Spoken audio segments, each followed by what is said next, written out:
When my son told me he'd sold our family business behind my back, I laughed, thinking it was some twisted joke. Days later, I was being served eviction papers from my own shop. That's when I realized life isn't just a business. It's a game of chess where your own pieces can turn against you.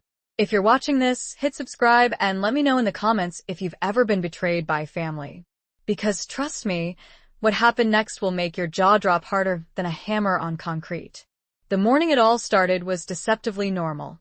I remember the smell of fresh coffee mixing with the leather and wood polish that had been our shop's signature scent for 3 generations. 56 years of memories lived in those walls, and I'd spent 40 of them working alongside my father before taking over.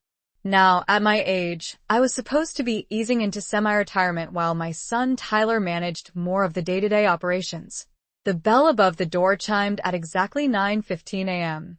Instead of our usual early bird customers, a man in a crisp suit walked in, holding a manila envelope like it was a loaded weapon. His polite smile didn't match the cold look in his eyes. "Mrs. Henderson? I have some documents for you to review." I felt it then, that slight shift in the air when you know your world is about to tilt on its axis. The papers inside were printed on expensive letterhead, legal jargon jumping out at me in bold type. Notice of sale and immediate vacancy required. My hands started shaking as I read further. Tyler had somehow sold our entire business, the building, inventory, even our century-old name, to some corporation I'd never heard of. The signature at the bottom wasn't just any signature. It was my son's, dated 3 weeks ago, while I'd been visiting my sister in Florida. "There must be some mistake," I said, my voice sounding distant even to my own ears. "I never agreed to this. I'm the owner." The suit, who I now realized was a legal courier, just shrugged. "I'm just here to deliver the papers, ma'am. You have 30 days to vacate the premises. Script part separator . I called Tyler immediately, my fingers trembling as I dialed. Straight to voicemail. Again. And again. By the 6th try, I was leaving messages that veered between pleading and threatening. Where was my son? The boy I'd raised alone after his father's death. The child who'd played beneath these very counters while I worked double shifts to keep our legacy alive? Sarah, my longtime employee, found me still clutching the phone an hour later. Her gasp when I showed her the papers echoed through the empty shop. "This can't be legal," she said, scanning the documents. "Tyler doesn't have authority to wait." She pointed to something I'd missed in my panic. "Look at this signature line.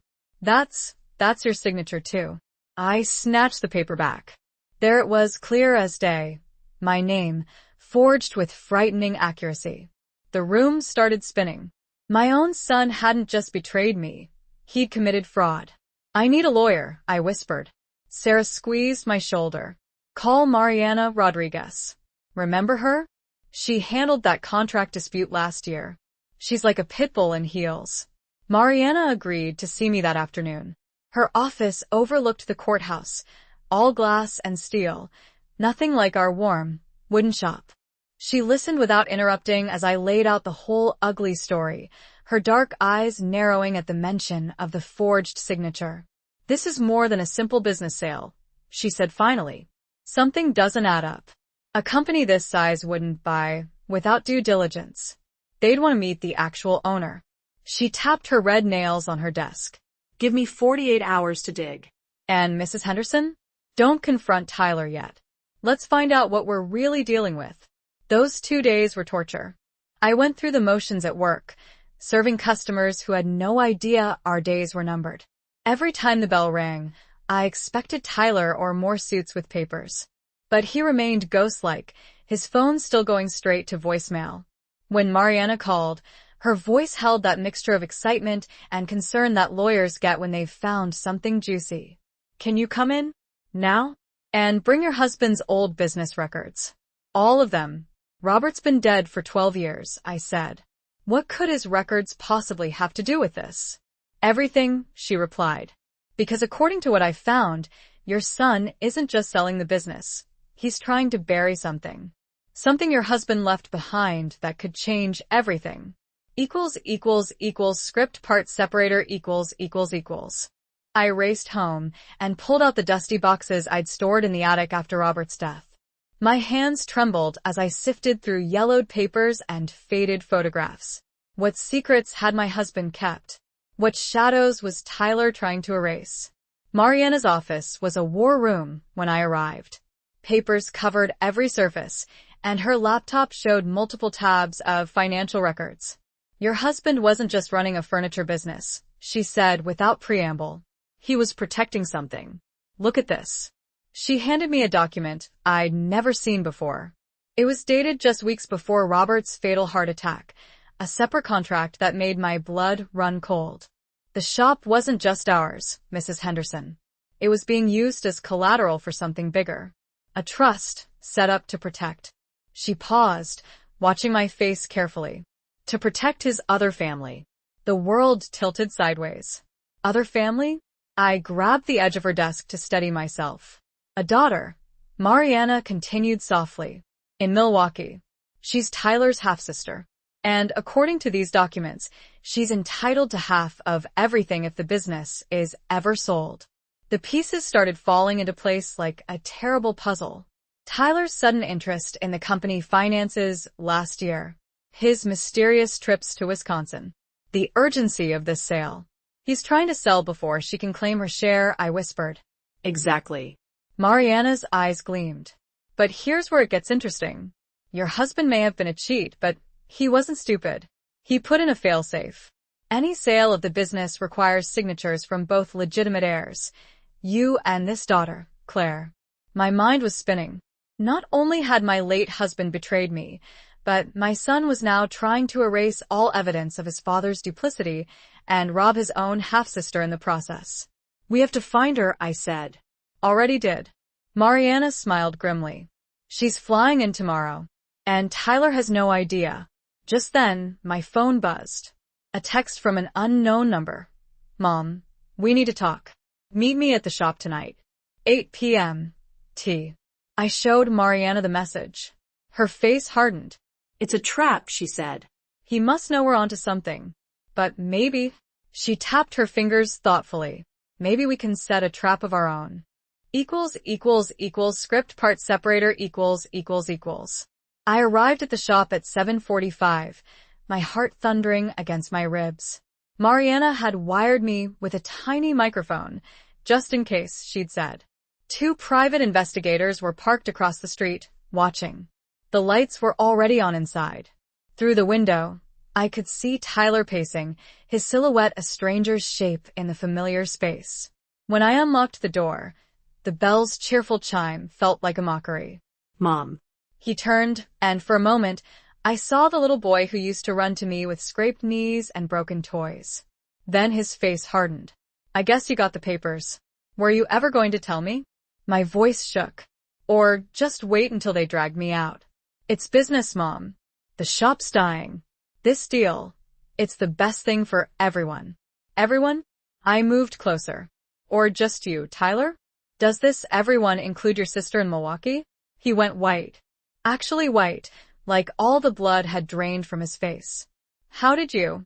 Your father may have been a liar, but he left a paper trail. I know about Claire. I know about the trust. And I know what you're trying to do."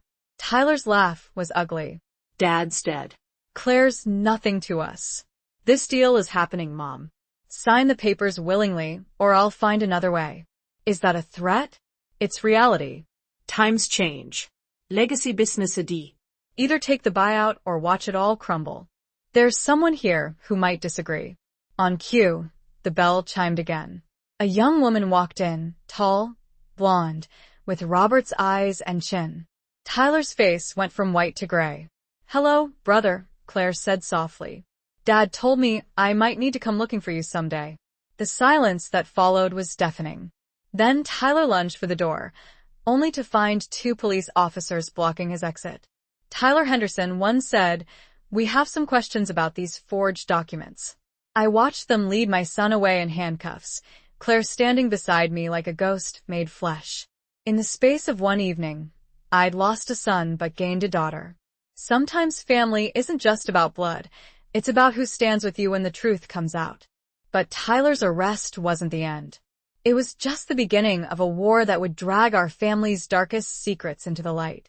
Script part separator . The next morning's headlines screamed family furniture empire scandal, son arrested in fraud scheme. I couldn't bear to read them. Instead, I sat with Claire in the shop's back office, looking through old photos and piecing together the fragments of our shared history. He used to visit twice a year, she said, touching a picture of Robert. Always said he was on business trips. Mom knew the truth, but she never complained. She just wanted me to know my father.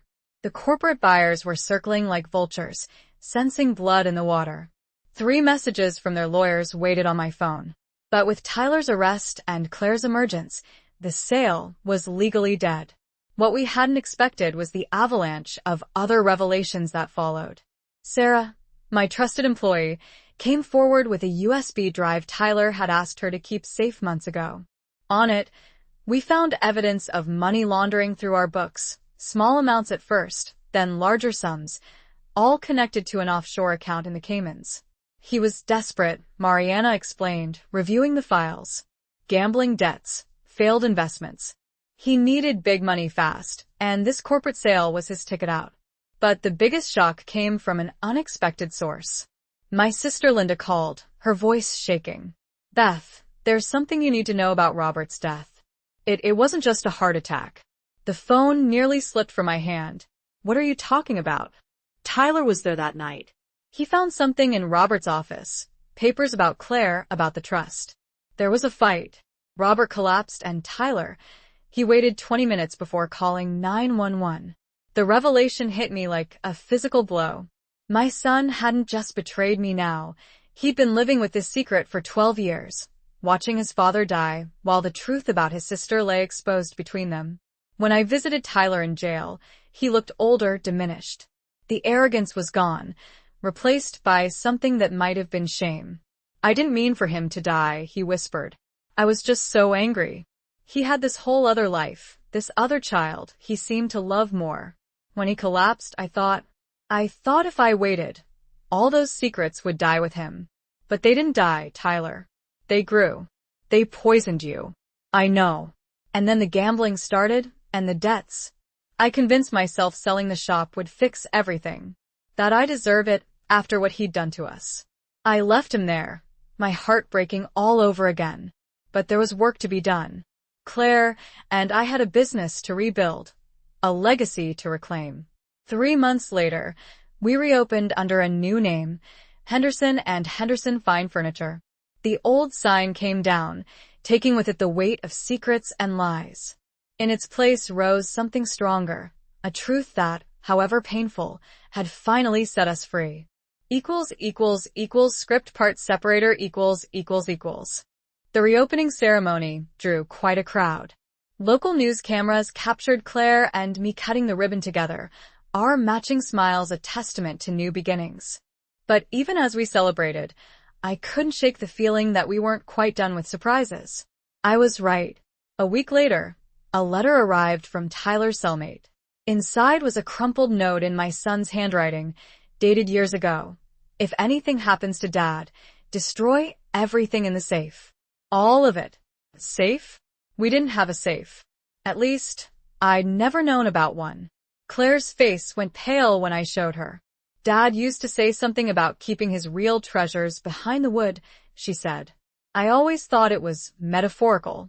We spent that night tapping walls and measuring spaces, feeling like treasure hunters in our own shop. It was Sarah who finally found it, hidden behind a false panel in Robert's old office. The safe was small but heavy, its combination lock pristine despite years of secrecy. Try my birthday, Claire suggested. Nothing. Your wedding date? Sarah offered. Still nothing. Then I remembered Robert's father's birthday. The one date he never forgot, the legacy he truly honored. The lock clicked open. Inside, we found more than documents. There were photographs, dozens of them, showing Robert with both families. Holiday gatherings I'd never known about. Claire's graduations. Tyler's baseball games.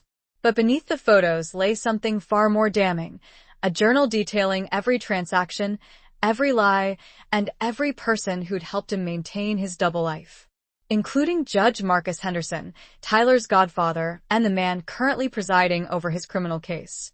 Mariana's eyes lit up when we showed her. "This changes everything," she said. "The judge should have recused himself." We can use this.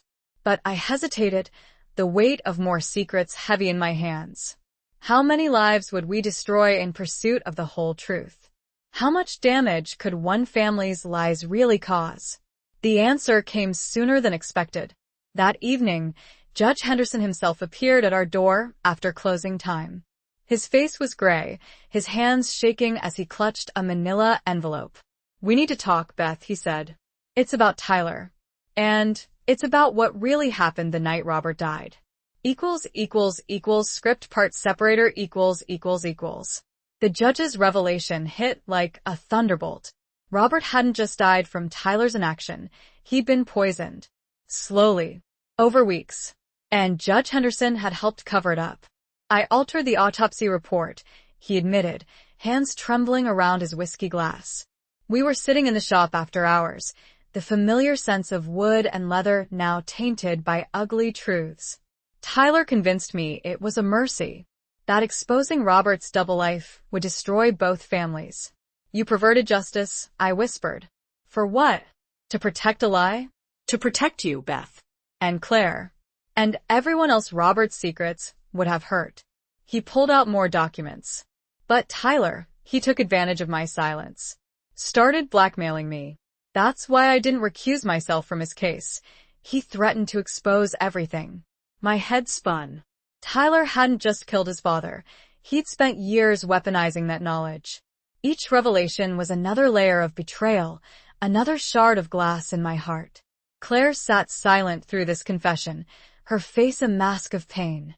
Finally, she spoke. "Did my mother know? About the poison?" The judge's hesitation was answer enough. "She supplied it," he said quietly. "Small doses in his coffee when he visited. Tyler found out, used it as leverage to get her to sign away her claim on the business last month. That's why he thought he could sell. He had both signatures. Yours forged and Claire's mother's coerced." I felt sick. This wasn't just about money anymore. It was about murder, conspiracy, blackmail, a web of deceit spanning decades and destroying everyone it touched. Mariana, who'd been recording everything, cleared her throat. "Judge Henderson, you understand this confession changes everything. Tyler's case, your career, possibly even Claire's mother's freedom." "I know," he nodded heavily. "That's why I brought this." He slid forward one final document, his own signed confession, detailed and damning. "Do with it what you must. Some truths need to light, no matter the cost." As he left, the bell's chime seemed more like a funeral toll. We had what we needed to free Tyler and destroy a dozen lives in the process, including his own. The question was, what does justice look like when every path forward is paved with pain? Script part separator . Claire and I stayed late that night, surrounded by the ghosts of secrets and lies. The confession sat between us like a live grenade, its power to destroy lives waiting on our decision. "What do we do?" she whispered, Robert's eyes looking at me from her face. "If we use this, Tyler might go free, but your mother goes to prison," I finished. "And Judge Henderson's career ends in disgrace." The shop felt different now, every shadow holding potential secrets. I walked the floor, running my hands along furniture pieces Robert and I had selected together. Each one held memories, some real, some now tainted by knowledge of his double life. Sarah called around midnight, her voice urgent. "Mrs. Henderson, you need to see the news." Now. I pulled up the local station on my phone, Claire leaning in close. There it was, breaking news about Tyler's escape from county jail. The camera showed police cars, flashing lights, and a manhunt in progress. "He had help," the reporter was saying. "Sources suggest a corrections officer was bribed to look the other way." My phone rang again. Unknown number. "Mom?" Tyler's voice was breathless. "I know about the safe. About the confession. I'm coming for those documents, and I'm not alone. You have 1 hour to get them ready for me, or things are going to get very ugly. I looked at Claire, at the confession in her hands, at the legacy our fathers and brothers had tainted with their choices. Sometimes justice isn't about right and wrong, it's about deciding which wrong you can live with. 1 hour, I replied, my voice steady. Come alone, or I call the police. You're bluffing, he laughed. You won't risk everything coming out. Try me, I said, and hung up. Then I called Mariana and set our final plan in motion. Some confrontations need witnesses, and this one would have plenty. The game of secrets was about to end, one way or another. Script part separator . The next hour moved like molasses. Claire and I weren't alone. Mariana had mobilized her entire legal team, and plainclothes officers were stationed throughout the building. The confession was safely locked away in her office downtown, but Tyler didn't need to know that. At exactly midnight, the bell chimed. Tyler walked in, but not alone. With him was Claire's mother, Patricia, a woman I'd never met but whose actions had set this whole tragedy in motion. Well, this is cozy, Tyler sneered. One big, happy family reunion. Patricia looked older than her photos, grief and guilt etched into her face. Claire? She whispered, reaching out. Don't, Claire stepped back. You helped kill our father. To protect you. Patricia burst out. He was going to change his will, leave everything to Beth's precious son. I couldn't let him erase you again. Tyler's laugh was bitter. Guess that plan backfired, didn't it? When I found out what you'd done, it was like getting handed a loaded gun. His eyes locked on mine. Now, where are those documents? Right here, I said, holding up a folder. But before you take them, the police have some questions.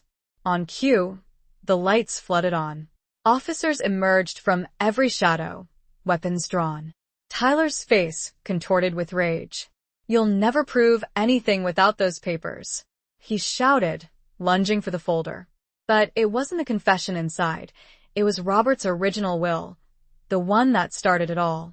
The real documents were already with the DA, along with recordings of every word just spoken. Sometimes justice isn't about winning, I told my son, as the handcuffs clicked shut. Sometimes it's about making sure everyone loses exactly what they deserve. As they led Tyler and Patricia away, Claire touched my arm. We still have the shop, she said softly. We still have the truth. But the truth, I was learning, was a double-edged sword that cut everyone it touched. Script part separator . In the weeks that followed, the media circus around our family reached fever pitch. Every news outlet wanted the exclusive, the furniture empire built on lies, the murderous mother, the escaped convict son caught in his own web of deceit. I turned them all away, but their cameras camped outside our shop, waiting for the next bombshell. They didn't have to wait long. The DA's office moved fast, leveraging Judge Henderson's confession to build an airtight case. Tyler and Patricia both faced multiple charges: conspiracy, murder, fraud. But during pretrial hearings, Tyler's lawyer dropped another bomb. Your Honor, he announced, my client has evidence that Mrs. Henderson herself was aware of the poisoning plot. He claimed she encouraged Patricia's actions to secure full ownership of the business. The courtroom erupted. I sat there, stunned, as Tyler smirked from the defendant's box. It was a lie, a desperate last attempt to drag me down with him. But it forced our hand. Mariana called an emergency meeting that night. We gathered in her office. Me, Claire, Sarah, and Judge Henderson himself. He's forcing us to use everything, Mariana said grimly. All the evidence, all the recordings, including parts that implicate people we wanted to protect. I looked at Claire, seeing the pain in her eyes. Exposing the full truth would mean her mother's role became public record. The premeditation, the slow poisoning, the years of calculated deception. Sometimes the price of justice is losing the last shred of family you thought you could save. We released everything the next day. Every dark secret, every twisted manipulation. The media feasted on it like vultures, but at least it was the truth. Our truth, unvarnished and ugly as it was. Tyler's lies about my involvement crumbled under the weight of evidence. But watching him in court, I saw something I hadn't expected. Fear. Real, bone-deep fear. Because he'd finally realized that his actions hadn't just destroyed his future, they'd obliterated his past as well. Script part separator . The trial lasted 6 grueling weeks. Each day brought new revelations, new wounds torn open. Patricia broke down on the stand, describing how she'd crushed pills into Robert's coffee while serving him with a smile. Judge Henderson resigned before he could be impeached, his reputation in tatters. Tyler maintained his innocence until the very end, even as the evidence mounted. The forged signatures, the offshore accounts, the recorded threats. But it was his cellmate's testimony that finally broke him. He bragged about it, the man testified. Said watching his old man die was the best revenge. Said he'd do it again if he could. I watched my son's face as the words hit home. Something crumbled behind his eyes. That last wall of denial, perhaps. He looked at me then, really looked at me for the first time since this all began. When the jury returned with their verdict, the courtroom was packed. Guilty on all counts. 25 years to life. As they led him away, Tyler called out, Mom. "The safe, there's more." Things you don't know about Dad. About what he really did. But I was done with secrets. Done with lies. Claire and I walked out of that courthouse into blinding sunlight, leaving the shadows behind. We rebuilt the shop, piece by piece. Changed the name to True Grain Furniture. A fresh start. The old customers came back, drawn by the scandal at first, but staying for the craftsmanship we'd never lost. Claire moved into the apartment above the shop, the one where I'd raised Tyler. Some nights I'd hear her walking the floors, perhaps wrestling with the same ghosts I did. We were learning to be family, one truth at a time. But Tyler's words about the safe haunted me. Late at night, when the shop was quiet, I'd wonder, what else was hidden in those walls? What other secrets had Robert taken to his grave? Then one evening, as we were closing up, a familiar face appeared at the door, Judge Henderson's wife, clutching an envelope. "There's something you need to see," she said, her hands shaking.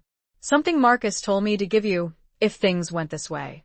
It's about Robert and about Tyler's real father." Script part separator . The envelope contained a DNA test from 25 years ago. Robert wasn't Tyler's biological father, Judge Henderson was. The affair had happened early in my marriage, during a rough patch Robert and I barely survived. Everything shifted again. Tyler's obsession with the judge, the covered-up crimes, the years of manipulation. It wasn't just about money or power. It was about a son desperately trying to protect the only real father he'd ever had. I sank into my old chair, the one Robert used to sit in while teaching Tyler about wood grains and finishes. All those memories were tainted now, colored by a truth I hadn't known I was hiding from. Claire found me there hours later, still clutching the test results. "This doesn't change anything," she said firmly. He still did what he did. But it changed everything. Every moment, every choice, every betrayal took on new meaning.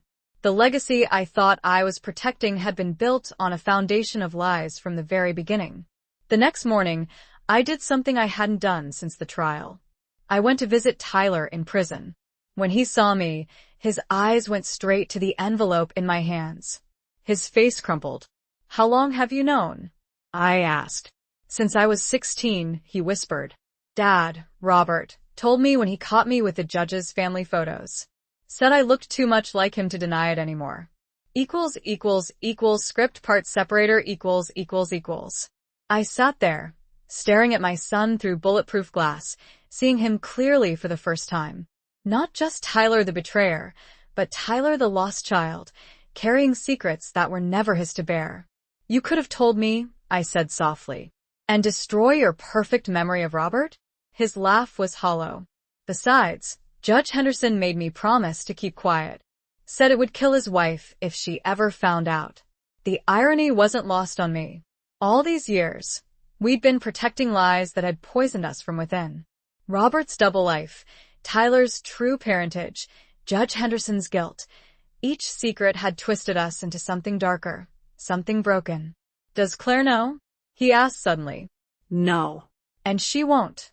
Not unless you tell her. He nodded slowly, understanding the choice I was giving him. One last chance to do something honest, something true. I'll write to her, he said finally. She deserves to know she's not really my sister. That none of this. He gestured vaguely at the prison walls. None of this was about her or her mother. Not really.